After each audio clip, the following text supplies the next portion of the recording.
바로 옆에 승재현 의원 나와 계시고요. 6위 지금부터 만나보겠습니다. 네. 여교사와 제자, 남편이 신고했다. 지금 온라인상에 꽤 뜨거운 사건인데 일단 사건 개요부터 설명을 좀 부탁드릴게요.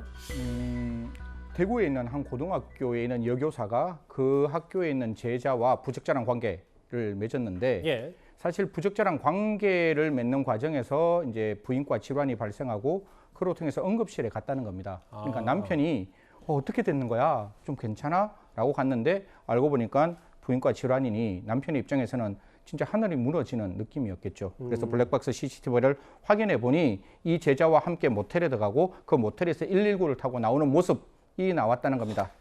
저도 참 입이 열리지 않는 참 참혹한 사건이라고 생각합니다.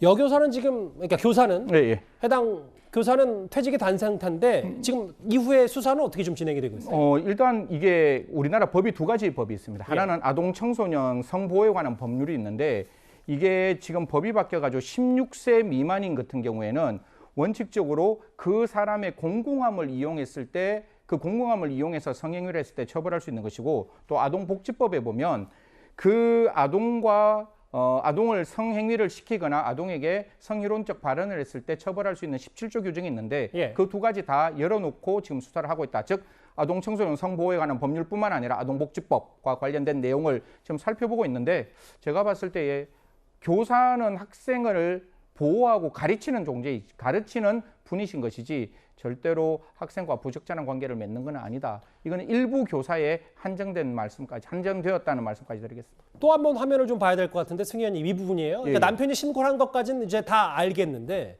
남편이 또 하나의 주장을 한 게 부적절한 관계를 맺은 학생과 학생의 성적을 부인이 조작하는 거 아니냐 이런 의혹까지 제보를 했거든요. 이 내용이 지금 톡에 들어와 있습니다. 학생이 이렇게 얘기합니다. 생기부 빨리 좀 고쳐줘. 난 생기부가 굉장히 중요해. 생활기록부요? 그러니까, 예, 생활기록부라고 얘기하니까 그 교사가 어떻게 얘기하는가 하면 내가 살펴보니까 권한이 있더라. 내가 마지막에 그 부분 처리해 줄 테니 그 부분 걱정하지 마라는 투에 이렇게 카톡 메시지가 지금 이렇게 나와 있기 때문에 그러니까 증거는 확실히 있는 거네요. 예, 그런데 이게 실질적으로 했느냐 아니면 안 했느냐는 것을 두 가지로 지금 교육청에서는 이렇게 얘기합니다.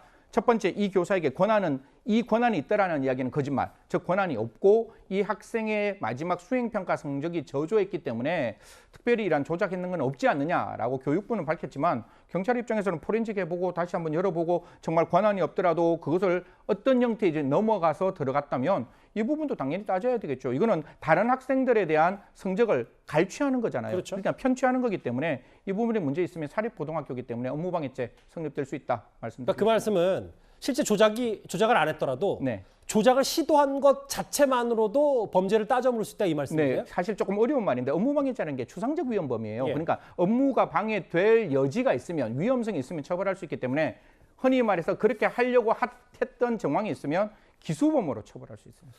근데 지금 이 교사와 해당 학생의 부적절한 관계를 남편이 신고한 상태인데 네. 남편이 또 온라인 게시판에 남편으로 추정되는 인물의 글을 한번 제가 먼저 읽어보겠습니다. 화면으로 좀 제가 먼저 읽어봐야 될 것 같은데요. 그 내용이 좀 있습니다. 얘기를 하자면 사실 부끄럽기도 해서 네. 이혼만 하고 끝내려고 했는데 아내와 아내 집안 사람들의 뻔뻔함에 마음을 바꾸게 됐다. 그러니까 저 얘기는 이런 사건 말고도 혹은 뭐 처가 네. 부인 쪽의 대응이 너무 본인의 마음 아프겠다 뭐 이 얘기를 하는 것 같아요. 사실 이게 형사사건과 민사사건은 완전히 구별해야 되고 사실 이 부분은 그 부부지간의 내밀한 문제라서 제가 감론을박하기는 조금 조심스럽지만 결국 이런 거예요. 그 남편의 입장에서는 부인 네가 잘못했으면 네가 좀 사과해야 되는데 장인도 퉁명스럽게 말하고 잘 가게 이렇게 했다는 거예요. 그 주장에 따르면. 그리고 장모는 전화도 받지 않고 부인은 남편이 집에 들어가니까 너가 왜 집에 들어왔느냐. 먼저 네가 집에 나갔으니 너 집에 들어올 필요 없다라는 형태로 비꼬고 있다라고 이야기하는데 사실 이 부분은 잘 모르겠습니다. 그 부부지간의 내밀한 영역 속에서 문제가 있는 거는 그 문제로 해결해야 되는 거고 우리가 바라보는 거는 이 형사사건이 분명히 교사로서 하지 아니하여야 될 일을 했다라는 말씀드리겠습니다. 알겠습니다. 남편 신고한 대구에 있었던 한 사건 앞으로도 좀 파장이 있을 것 같은데요. 저희도 한번 잘 지켜보도록 하겠습니다.